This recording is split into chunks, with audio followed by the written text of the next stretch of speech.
Thank you so much for staying because it's so late. I'm Abby, and welcome to my presentation, Practical Primaries. So in my presentation, I'm going to talk about why I chose the project, what I intend to produce, and how I hope to develop it further. My background is that I started teaching secondary science in 2002 as a chemistry and physics specialist. And then for the last 6 years, I've also been running a primary science outreach company called Love Science, providing practical activities for under 11s, both in and out of school settings.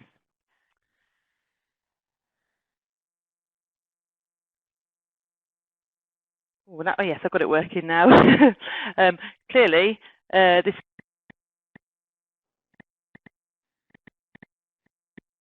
for so long in science education, I know there are so many benefits to including practical elements within science lessons.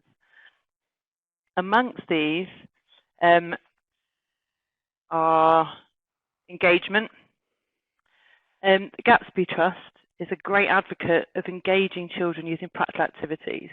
Not only does it really suit kinesthetic learners, and anecdotally I've seen that lots of children that maybe don't consider themselves very able get their hands on things, and it opens up a new world to them. But also having a variety of activities in any lesson is a cornerstone of effective teaching. And we are so lucky in science that we have this facility inherently built in. We have all these things available to us.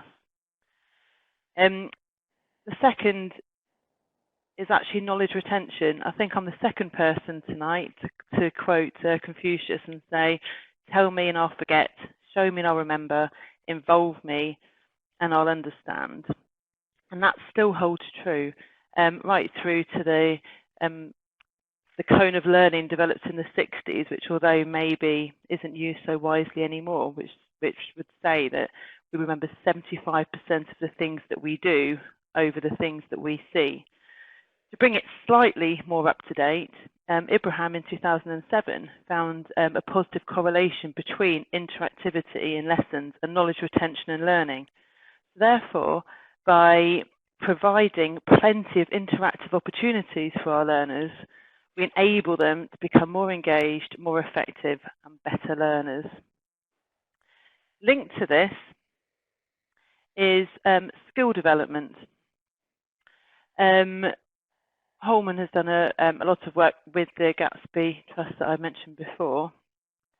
And not only does skill development give that immediate sense of achievement, you know, when you do something and what you want to see happens is fantastic. It also, by giving them these skills early on, it allows them to engage in kind of higher level skills when they're ready in secondary school. For and I say again anecdotally, when I was teaching in secondary schools, my colleagues and I would often be able to tell when our new cohort of year 7s came in who had done practical work and who hadn't. And this gap widened greatly when science was taken out the Key Stage 2 SATs. And for very obvious reasons, teachers did less science in year 6, and we had to start at a lower level. So it was almost we were starting them on things that they had lost interest in, whereas previously we kind of started a bit of a higher level and they were more engaged slightly quicker. The other and important benefit is that we're told to do it, okay? So in the National Curriculum of England and Wales, the expectation is that practical work is carried out in line with what they call the Working Scientifically statutory requirements. And this outlines skills and experiences at each level which children are expected to have at each year group.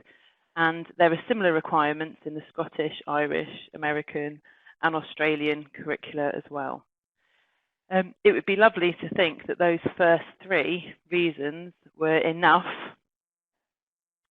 to, I'm reading the chat pane, those 3 reasons would be enough to really, really want us all to do lots of practical work, but it would be really naive to ignore that the statutory requirement and the Ofsted factor is not a key motivator for primary schools wishing to do practical work. So the big question is, what stops them?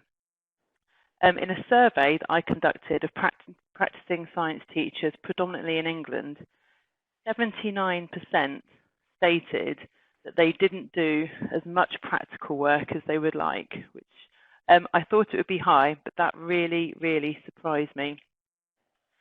When asked why in the survey, 4 main themes emerged. Time. Time was the absolutely most common factor for 2 reasons. Firstly, prep.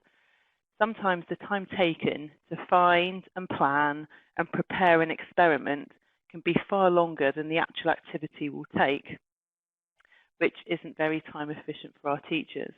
And secondly, logistics. The National Curriculum Programme of Study is very, very content heavy, and it was rewritten a couple of years ago with even more content.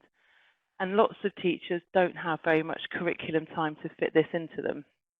Therefore, they have to make choices about the most time efficient way to get the knowledge into the children, for want of a better expression.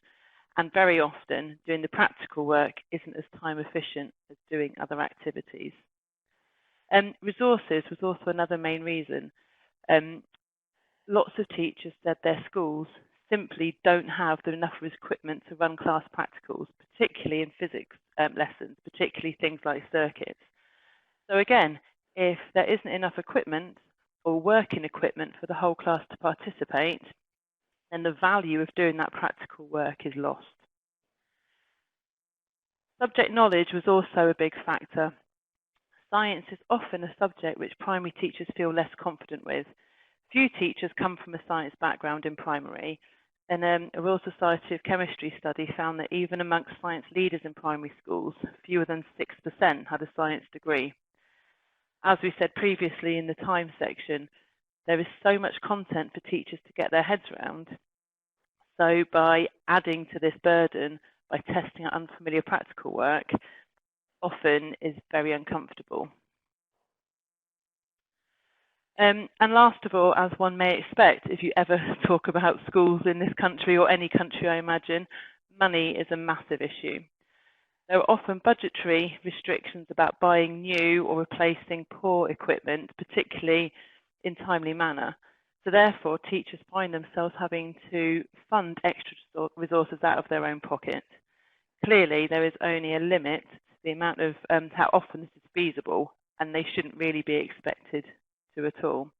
It was interesting because much of this that came up in my survey was also backed up by a scope study done in 2013, which brought to light very, very similar issues.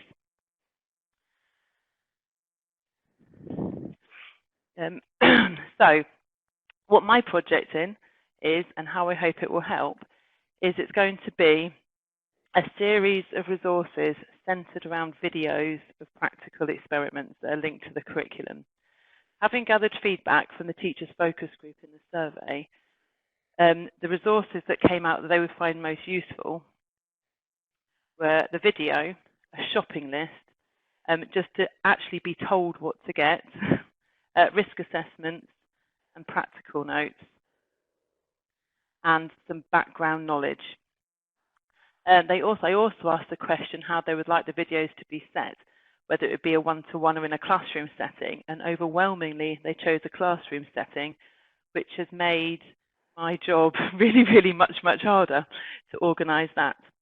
Interestingly, worksheets themselves didn't feature on the list, which I thought it might. So they will centre around a video, and the videos can either be used as a demo. There is some evidence from a House of Commons paper that demonstrations are a valid part of practical science as much as hands-on. They could also be used to watch the children as they do the practicals in real time, or just by the teacher as guidance prior to their own lessons.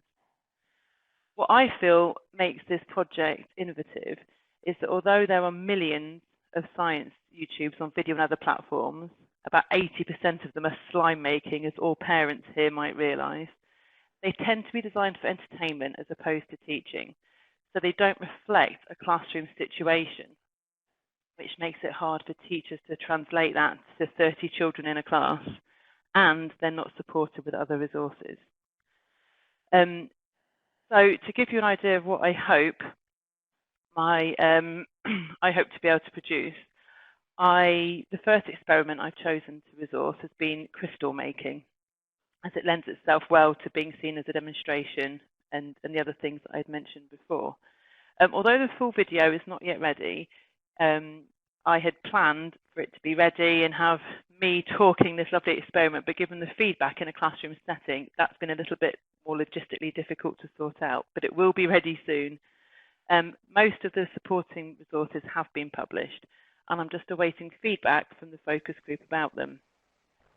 The main teacher's sheet, which is up, will be hopefully comprehensive enough but not overwhelming for teachers to be able to have in front of them. So I've put in non-specific curriculum links. Initially, when I started the project, I really only had the English and Welsh curriculum in mind, but given feedback from my TMA and from various things on Open Studio, it was suggested that it should be maybe a bit more broad. We had obviously other curriculum, the Scottish and Irish curriculum, just as an example, but also maybe a little bit further afield, people that have difficulties accessing practical work for a number of different reasons. You need to wrap up now, Abby. You've just gone over 11 minutes. Oh gosh, okay, sorry. There'll also be the shopping list and how it works in groups, how to extend the activity, which was also important, and I'm nearly done, I promise, and risk assessments and background information, hopefully enough for the teachers to feel confident but not feel overwhelmed. Thank you for listening. I did have some more, but I shall wrap it up there. These are my contact details. If you'd like to keep track of the progress, resources are being uploaded to the website as it is, and hopefully these resources will be extended across the different curriculum areas. So thank you very much, and thank you so much for waiting. And any questions? Thank you, Abby. Can I have a round of applause for Abby, please? Thank you. Jumping straight into the questions, when you were talking about your survey early on, your survey to teachers, how many responses did you get? And did you get the information you were expecting to get? You said the 79% was higher than you were expecting. Yeah, well, yes, I thought that 79% was an honest. I kind of made a bit of a technological boo-boo because I published it. I asked for help. I did a SurveyMonkey survey, and I put it in my various teaching Facebook groups. And I think within 20 minutes, I had a potential 390 replies or something like that. However, with SurveyMonkey, you can only see the first 100. So in hindsight, I would have used Google Docs or something that could have created, they've got more, I could have seen more of the answers. But I think it was fairly reflective. I wasn't surprised about the reasons for not doing practical work. I work a lot in primary schools. I go in and deliver workshops and work with them in different ways. And it is very much what the teachers say. They would love to do it, but for all those reasons, there's not enough equipment, time. I mean, anyone that has ever had children at primary school teachers work tirelessly, and sometimes it's just too much. Fair enough. How are you planning to share these resources? Will they be downloadable online? Yes, I'm hoping to do it via YouTube because that would be a sensible way to do it, and also host it on my own website. That'll be able to make it searchable, but also use Facebook groups and things. I have quite a good community on Facebook that I can access, and I think that's a really good way of sharing things and getting feedback and, getting that out there. I know I think it was Tim's one mentioned before, you can put courses and put resources in a group, so everything can be there. Absolutely, and presumably the same routes could be used for getting feedback on the resources, the Facebook group particularly. Yes, when I did my survey, I collated everyone's information, and that's how I'm going to use the focus group, largely via Facebook, to test out the resources and get feedback, and then hopefully publish them. Yeah, absolutely. And Anna asked about the future proofing of it. Presumably even though the national curriculum is updated, most of these core science concepts are essentially permanent. Yes, and that's another reason for not making it entirely curriculum specific, because yes, I mean the general things are the same. They just sometimes divide them up in slightly different ways, or add little bits and take little bits out over the years. But yes, there's a whole core that is common, but will kind of always be there. Sure. Excellent. I hope it continues to develop, because it looks like it's going to be a resource that a lot of people will find useful, particularly in terms of saving time, which is so precious in this area. So thank you for your answers to the questions. Can we have another round of applause, please, for Abby? Thank you, Abby, and thank